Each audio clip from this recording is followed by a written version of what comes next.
volatility, uncertainty, complexity. This is the work environment that is our reality.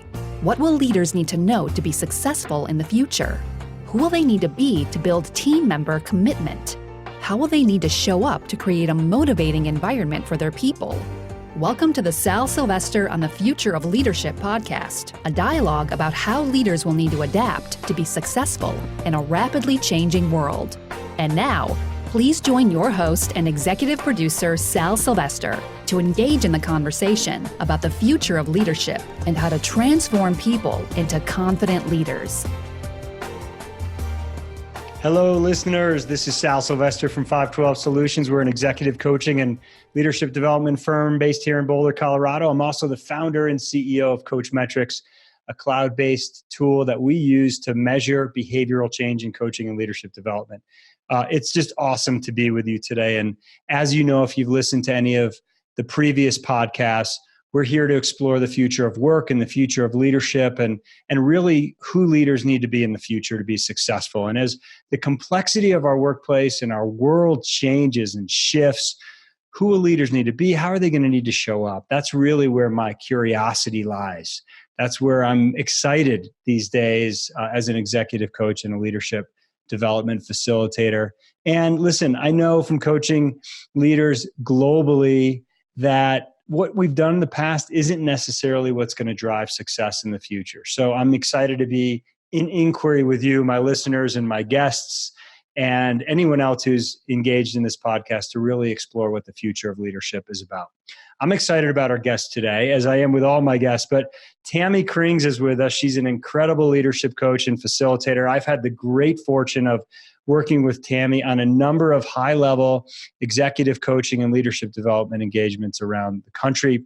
And she's an absolute expert in this space. She's a wonderful facilitator. She asks great questions, and she's an expert on the topic that we're going to be talking about. Tammy is also the president and CEO of the Conversations That Matter, a firm that's focused entirely on helping leaders and teams strengthen how they align and how they engage in a whole new way, and at a time where our society is really starving for true connection. So in this interview with Tammy, she shares with us a framework for helping leaders better understand their impact on others and how to adapt their style to be more effective, to stay in relationship with other people and be more multidimensional as leaders instead of using a one-size-fits-all approach that many leaders do with people around them. One topic that came up in this interview is insecurity and how it really is a human reality. And we all have insecurities at some point in time, but what we often miss and we don't understand is how insecurities eat away at corporate culture.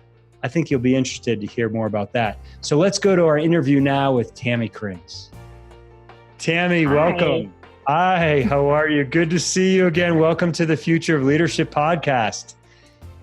I know that. Thank you.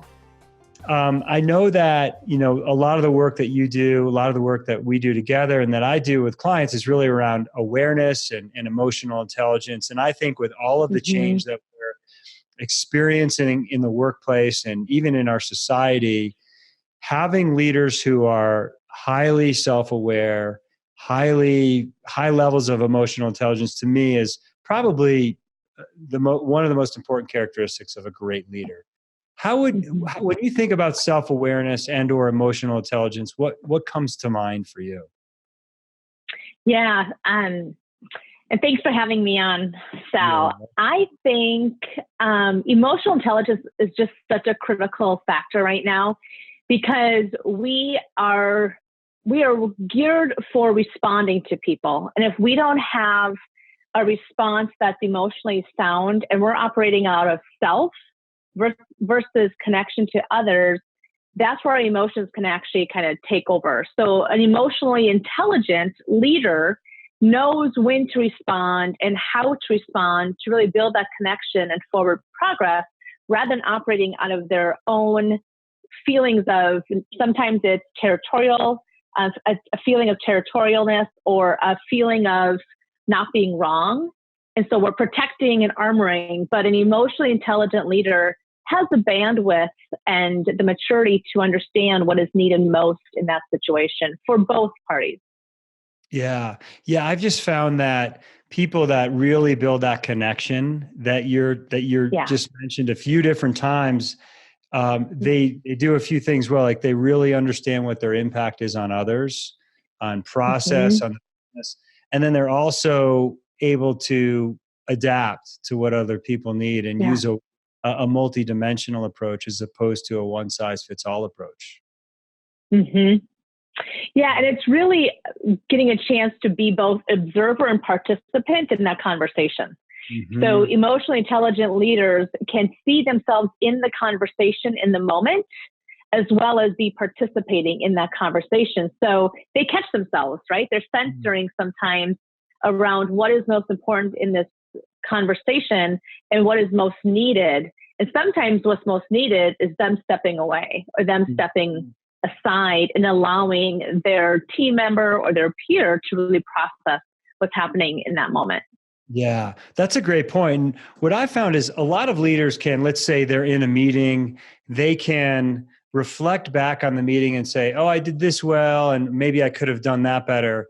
But what we see with highly self-aware people, to your point, is they can do Mm-hmm. that in a moment. As they're in Mm-hmm. conversation with people, they can Mm-hmm. figure out how to deliver tough messages or maybe messages to people who might have competing priorities with them, but in a way that moves the conversation forward. Absolutely. Yeah. And it's always with the intention of wanting to make it better. And as we always talk about, really being intentional about our impact and being able to walk away knowing that the conversation has been left in a better place, or there's a plan of action of how to resolve or how to move forward. And as a leader, always being aware of our place and our purpose in those moments. Mm-hmm. Why is this maybe more important today from your perspective than at any other time? What are some either changes that you're noticing or why Yeah. leaders really have to have this level of awareness today? Yeah, one of the things that we're noticing is just the demands on leadership, I think, are greater, right? We're being asked to do more in terms of paving the way or being able to really help acclimate teams. And I think part of that demand comes from pace, where people need to be either the first to market or the first to develop the next great breakthrough, because we're expecting that, right? We're now expecting the next big thing. So the leader's demand to lead the team, to lead the product, to lead the service, I think is greater. And then it's also assessing the needs of the team. I often talk about, the devices that we have are really allowing us to hide behind the conversation. And so because we're not allowing ourselves the permission just to be in the conversation, we're losing the art of how to connect and really communicate with each other. So for example, you go to the airport or you're standing in a line, we're all on our devices. We're not purposely tucking them away to be in conversation. I think sometimes in the workplace that actually hinders our progress and our connection. That being said, I think it's the leader's role to really help shift that, because we need to start communicating together. We're not in the frequent practice of doing that outside of work sometimes. So coming into work, the leader is now responsible to help really align the team. And one of the things we're seeing around that is the need for the leader to help acclimate and build skill for each team member, because they're being asked to do cross-functional work. And so there used to be a time where we just have the marketing team would just work together. And over time, they all knew each other very well. We shared elements of our life outside of work. We also knew the work we were doing together as a team. But today's workforce, we're expecting to be agile. We're expecting to be effortless. We're expected to move quickly. And with that, we need to have the people skills and the awareness of how to read people, how to better understand their needs and priorities. And leadership plays a role in that, number one, in modeling, and secondly, in really keeping everybody working at a higher level to be able to make that work, and teaching their team members how to connect at that level. Because we have to work cross-functionally in order to succeed as a business. Yeah. And as we talked about a little while ago, part of what leaders do well when they are able to connect is they have a really good grasp of understanding their impact on other people, whether it's their team members or their peers who work for them, and even with their manager. And one of the tools that we both use, and you're an absolute expert in this, is DISC. And it's a behavioral style profile that lays out 4 primary styles of behavior: dominance, influence, steadiness, and conscientiousness. But it really provides people with a framework for understanding themselves and understanding others better. Tell us a little bit about the model and maybe even some of the strengths and limitations of each of the styles. Perfect. The model was actually originated in 1928, and it still just holds true today because we're looking at the common patterns of personality and behavior in our workplace and throughout our population. And so what often happens is once we understand more about ourselves, we can then understand more about others as well, and how we can actually bridge some of our differences to build better relationships. So in essence, as you explained, the model of D, I, S, and C, D stands for dominance. And in that behavior, we see individuals who are firm and forceful, strong-willed, results-oriented. There are get-it-done people. We have our influence style, which is more of a style of outgoing, lively, enthusiastic. They really look for connection and belonging and help kind of create that social weave within the organization. The steadiness style are accommodating and humble and tactful and even-tempered. And they really seek harmony and really try to help bring, there's a social people element to it, but also is around process. They're very process-driven. And then our conscientious style, of course, is analytical and systematic and private and reserved. And they really value accuracy and being right. And so those are all the strengths of our style. But we often talk about our strengths overused become our limitations. And one of the things we see in our work in coaching and working with teams is we have the opportunity as leaders of these dedicated team days to really help create a new level of awareness. And sometimes it's about healing in the workplace because there's been so much misunderstanding and there's been so many assumptions made. And there's these barriers that are put up to limit our understanding of each other, that once we understand our strengths and then recognize that most of the time our strengths overused are actually what's holding us back from creating that deeper connection, we can start then making change and being able to really show up differently. So each style has their own limitations. And so the fears show up the most frequent, and sometimes they're not named. And I think that's one of the benefits of using a framework like DISC is we can name what's really happening underneath the surface. So for our dominant style that's results driven, their fear is not meeting that result, not exceeding, not over exceeding, not winning. And so how that shows up in the workplace is sometimes dominating to the point of, if you can't do it, I'll just go and do it. Or this is so important that we have to win that we might not pay attention to the details of the process and just go and get the results. And then we'll back up and see if we have to correct anything along the way. And I'm sure you see this as well, right, Sal? Without a doubt. I was just working with a group last week, and manufacturing facility, small company, like 30 people, but the 2 senior leaders are both dominant style people. And they've got a team that is maybe 60% more of the steadiness and the conscientiousness stuff. And there were just big aha moments about, oh, I get it. If I don't give you clarity, you're just going to come in and get it done. You're just going to go after that result. Yeah. And, part of it actually just reminded me, part of that is sometimes we impose what we need on other people. Yeah. And as a leader, that too is limiting. So I was coaching an executive a couple of years ago who really was almost getting frustrated and disconnecting from his larger group team because he wanted autonomy, right? He could operate with autonomy and just go get them and figure it out along the way. And he didn't realize he needed to provide more structure and timelines and deadlines and expectations. And really very clearly communicate the vision so his team could help him get there. Mm-hmm. Thank you for bringing that up, because I think sometimes we operate out of our own viewpoint of the world and we forget what other people need to do their best work. But that takes a lot of work and effort to know what is needed of each style. So, yeah. And that's the element of being more multidimensional as a leader. Can you move beyond what you need and really understand what other people need? That's what I love about the DISC framework. It's simple to use and understand it.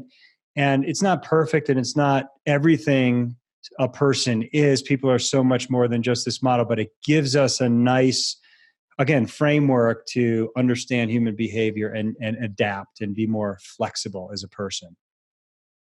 Yeah, and we see it most powerfully helping to answer the question of why are people functioning that way, or why are they operating that way that I don't understand, and how it makes a difference, right? Mm-hmm. So we really start seeing, how we can tie that to real deep issues and problems, and sometimes, opportunity cost that is existing for a team because they don't understand each other and they don't get each other. And so this framework certainly works for that. And just to round out what we were talking about in terms of limitations of our model, is the influence style, of course, is lively, outgoing, enthusiastic, but they're often misunderstood as just talking, right? Mm-hmm. They don't see that. A lot of people don't see them as substance behind their ideas or substance behind the way they connect. But there are our style in the office that really warms up people and gets them on board and starts building some of that buy-in and floating the ideas and really kind of working the people side so that people are ready to say yes. Mm-hmm. Our sameness style is, accommodating and tactful, looking for harmony, and their fear is conflict. And so when there's a discourse or there's a debate or disagreement, that's very unsettling. And so they'll work really hard to have that harmony. So imagine a leader who knows that we have to address conflict. We have to go through sometimes the rough times to get to a better solution, but their comfort in that is not strong. And so that will be their own limitation of not being willing to address that. And we do a lot of coaching with leaders to really help build that assertiveness skill in order to meet their team and some of the team members to do some of their best work. And there are conscientious style, of course. We see that accuracy and precision and systematic analytical style. The limitation for them sometimes is the need to be right, or we talk a lot about being the expert. And so sometimes the language of just naming what's really happening underneath the surface of I have a need to be the expert in the room and what that looks like if that's not needed right now. In other words, when we can diffuse that and say, all right, I'm not the expert, or I think I know the answer, but what does everybody else think about this? We start opening up that channel of communication. And again, it's all about building better relationships, deeper connections that we can really help the organization make progress and break through sometimes what just the invisible drain that's happening within the entire culture. Yeah. You mentioned the drain. Each of these styles comes with a fear, and you very nicely laid out what some of those fears are.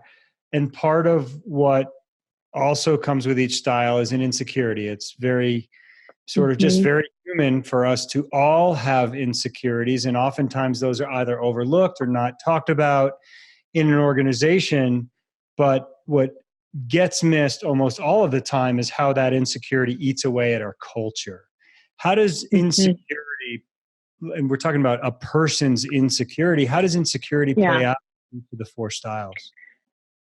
Yeah, so those insecurities, I think, really have just a really important realization. We need to realize our own insecurities, right? And I think once we step back and realize how much that's motivating us throughout the day, or how it's the undercurrent throughout the day, we start realizing how we need to kind of break through and do some of our own work. In other words, we need to be able to understand how our insecurities are actually fueling our leadership. And oftentimes, it's really a breakdown of leadership, right? So if we operate out of our insecurity, we're probably not being as effective as we'd like to be. So in other words, if our dominant style is operating out of the need to win, and their insecurity is losing, they will bring everybody along in order to have to win. And sometimes it's a deep cost, right? So they're firm, forceful, results driven. They'll be more firm, more forceful, more results driven. And their fear is actually to be found out, right?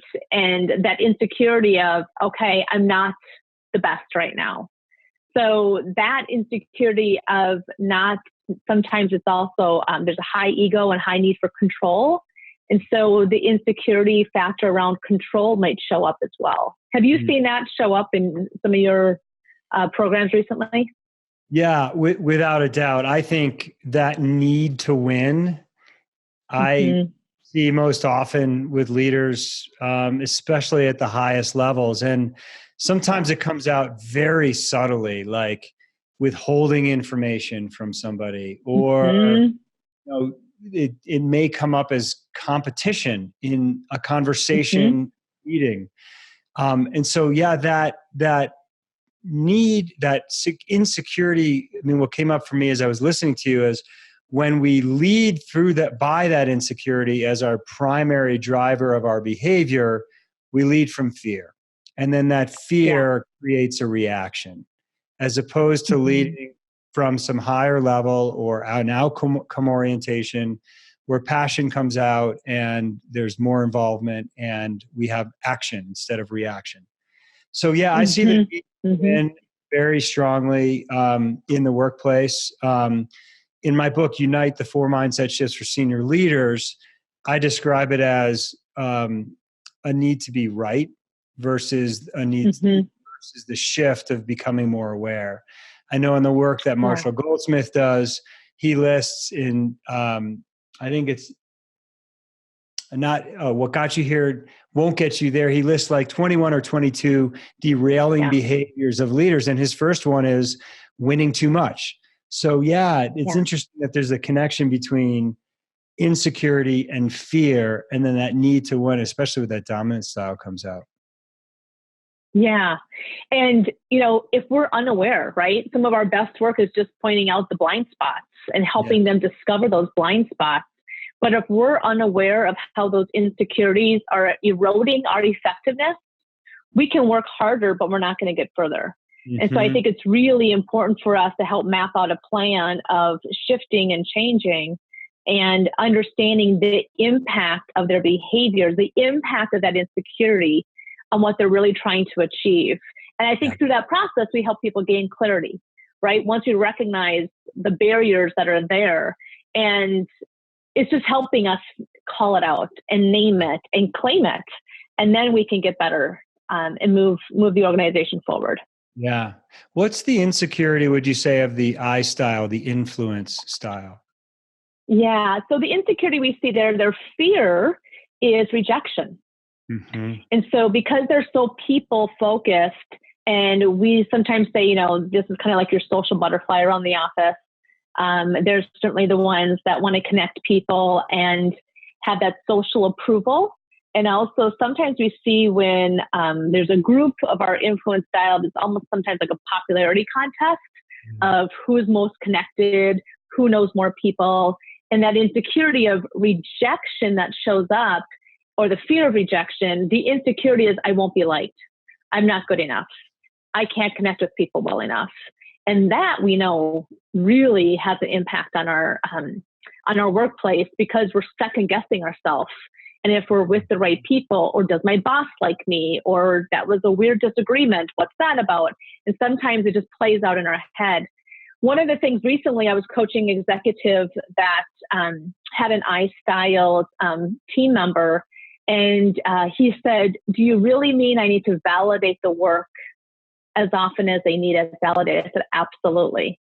Because their fear is really not mattering and not feeling like they're really doing their best work. So what works well in that style is validating, appreciating, calling it out, recognizing. It doesn't mean balloons and confetti all the time, but it's recognizing the value of their work, because it's sometimes intangible, right? That's that style that the work they do is more intangible and people related. So we see that insecurity of questioning and doubting our worth and our value really showing up. Yeah. And that's, to me, that's one of the deepest human fears of am I worthy? Am I good enough? And it really comes to play with that style. I want to be liked. And so I've seen it happen where maybe that person will avoid having a conversation, or that they need to ruminate on something that someone said for days to come. So leaders know that they have an impact on people. They often underestimate the impact, especially at higher levels of leadership. But I think with that I style, where there's that tendency to really take things personally, it can be even worse. Yeah, and which brings up the emotional component, which we haven't really talked about, right? Is that I style is so connected on the emotional level that sometimes it's viewed as overly emotional, and where do emotions really play out at the workplace, right? So if they're feeling that level of rejection in a meeting and it's been really simmering for a while, that emotion might show up, and sometimes leaders don't know what to do with that, right? Part of it is just acknowledging that this is really important to you. Right. And that style is going to showcase some of that emotion when that happens, whereas other styles might shut down. The emotion's still there, it's just expressed differently. And so we see some of that emotion coming up. Again, that's partly that fear of rejection, as well as that insecurity piece showing up of, am I mattering in this conversation? Am I of value? So emotion's a big component for this style too. What's the insecurity for the steadiness style? The S style? Yeah, the insecurity for our steadiness style, it's the harmony piece is so important. So the fear is being in conflict, not having people really liking. It's a liking factor, but it's being in conflict and not having full closure or having full agreement. And so the insecurity is kind of one of those softer factors of, will I be able to really kind of control my environment and really make everything just nice and calm, right? We like to operate in calm and very even tempered and not have a lot of highs and lows going on. And so when a steadiness style leader sees that, they might want to just kind of hold things steady and mute it a little bit, because it feels like it's clunky and not as certain. And so sometimes it's just drop down a couple notches in order to just leave things as they are. So the insecurity of being able to come out on the other side better shows up, and we harbor sometimes those feelings like I'm the one who caused that frustration, or I'm the one who caused the conflict. And then we take it personally as well. So that's where we see some of that insecurity showing up. Or sometimes in some leaders I've witnessed and observed is, I don't want to say too much because I want the rest of the team to do the work. I want the spotlight to be on the rest of the team. And so sometimes it's a fear of actually being sometimes bragging or boastful. And really sometimes we need to model, like, it's okay to be able to state our successes together, but also take some of the credit of guiding your people in that direction versus just putting it all on them. So it's a fine balance, but it's recognizing those insecurities as well. The conscientiousness style prioritizes accuracy, a logical approach, getting things right. Yeah. Where do you see insecurity showing up with that style? That one definitely goes into being wrong or being the expert. And so that whole phrase, knowledge is power, is really detrimental to a team when it's used to, kind of be territorial with, I don't want to give away all of that I know because I still want to be viewed as the expert. And so sometimes we see that showing up in my need to be right and my need not to be wrong. And we just had this conversation last week in one of our sessions that we led for teams of, who can be more right when we have our conscientious style together, who has the best, most accurate information. Or sometimes it's the insecurity of not being right that shows up as the need to always be perfect and always be put together and to be viewed as that expert, whether it be in data or processes or systems or how they project themselves. And so that insecurity really does show up on the other side. The impact of that is that people feel like they have to be perfect or they have to be right. And so we lose some of that essence of vulnerability and being able to just explore this together. And what we talk a lot about is there's a difference between being perfect and making progress. So we have to figure out what is needed in the moment. Do we need perfection or do we need progress? And even the language of give me a ballpark estimate isn't very comfortable. But it is one of those acceptance of, okay, but that's what we need right now so that we can make progress. Yeah. And I think, to me, perfection is a really slippery slope. Number one, it's an unachievable standard. And so then what happens is leaders tend to beat themselves up for never being able to achieve that. Others too. So yeah, there is that distinction. And that's certainly an insecurity that we have to work with conscientiousness style leaders. Let's talk about adapting, because the tool, what we've talked about so far is it really helps us understand ourselves. It understands how we show up and how we impact other people. We talked about the strengths and the limitations and even some of the insecurities. It's also a great framework to say, hey, I've got someone on my team who is this style. What do they need differently than I do? And to give you some tips and tools to adapt to that different style. So maybe if you're a manager, you might be delegating something or trying to create a motivating environment or developing and coaching people, or perhaps communicating up to your manager. How do we adapt to each of the styles? Yeah. So, and that's exactly what we try to highlight in our sessions, right? Is it's not just my self-awareness, it's the other awareness that's going to make all the difference. And so, a lot of people say, well, do I have to become something that I'm not? Do I have to give up a part of myself to adapt to other people? And the answer is absolutely not. What we really need is a knowledge of how to adapt to what they need. So our dominant style has a desire for control.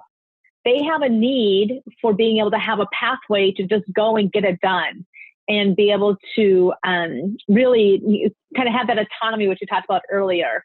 And so to adapt to them, we want to acknowledge that you have a desire for results. I know you want to get things done right now. And here's what we'll do to help you get there. Or we can also acknowledge that I know you want autonomy, you want some independence, you want a sense of control. Here's where you can control this project, and here's where we're going to delegate it to other people. So part of it is adapting by using their language, mirroring what's important to them. That also goes into feedback. So when we're giving a dominant style feedback, sometimes we think we have to be almost too firm, too forceful, and there's a fine line there, but we have to be in firm, forceful, direct, bullet pointed fashion, brief, because that's how they'll hear us. If we sugarcoat or if we delay or if we hem and haw, it doesn't work like that. So we have to meet them where they're at. Our influence style is really adapting to sometimes that's just that warm up. It's the friendliness, right? So when you come into the office, being genuinely interested in how their weekend was. Be genuinely interested in what makes them tick outside of work and connecting on the human level and at that kind of that people level, because they are people focused and they want to know that they have either something in common or there's a value exchange to connect to each other so that they feel they can go do work with you. And so the adapting really comes into acknowledging their ideas, acknowledging their energy, acknowledging how much they like to work with individuals and collaborate to be a better team. And with that, sometimes we forget that it's that warm up that takes 90 seconds that can really propel them into doing their best work. So it's less formal of an environment that you're creating. Yeah, less formal. To connect first.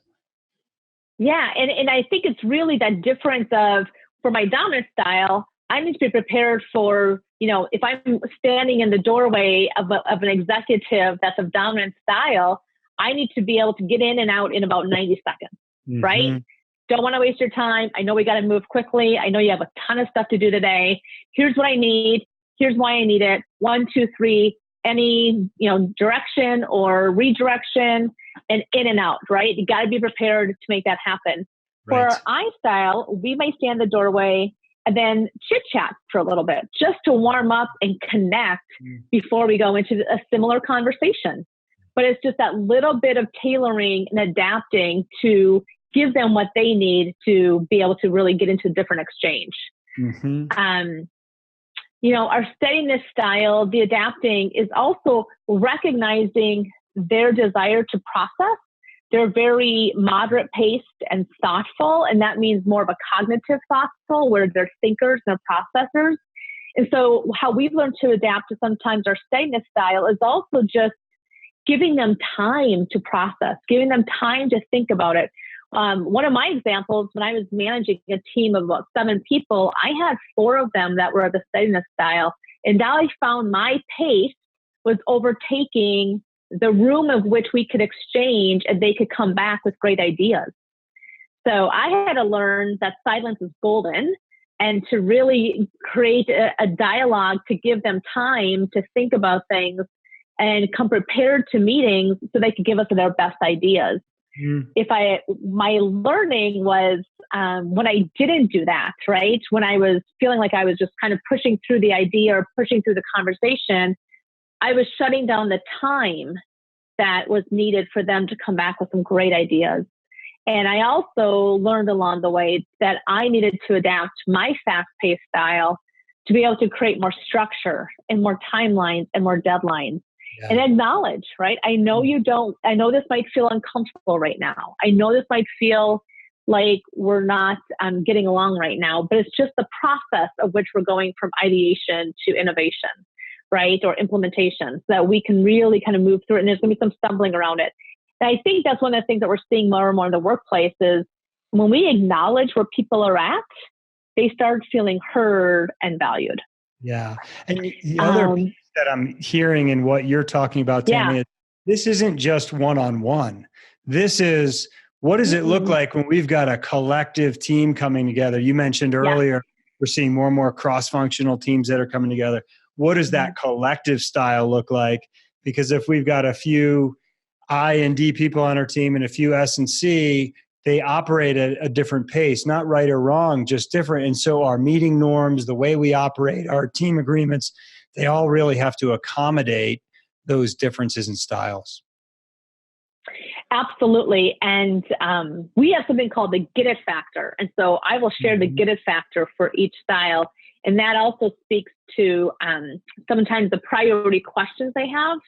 Right. So if they have a goal, that a lot of times we hear some frequently asked questions from each style that also shows up.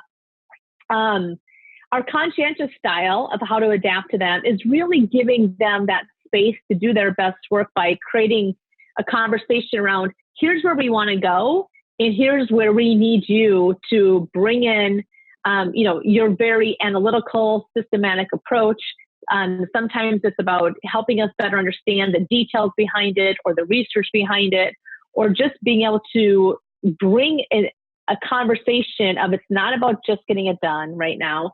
It's not about connecting with the people. It's not about the process. It's really looking at the pros and cons of a situation and getting into a good dialogue about what do we need to know before we make this decision, and honoring that they do their best work sometimes in private.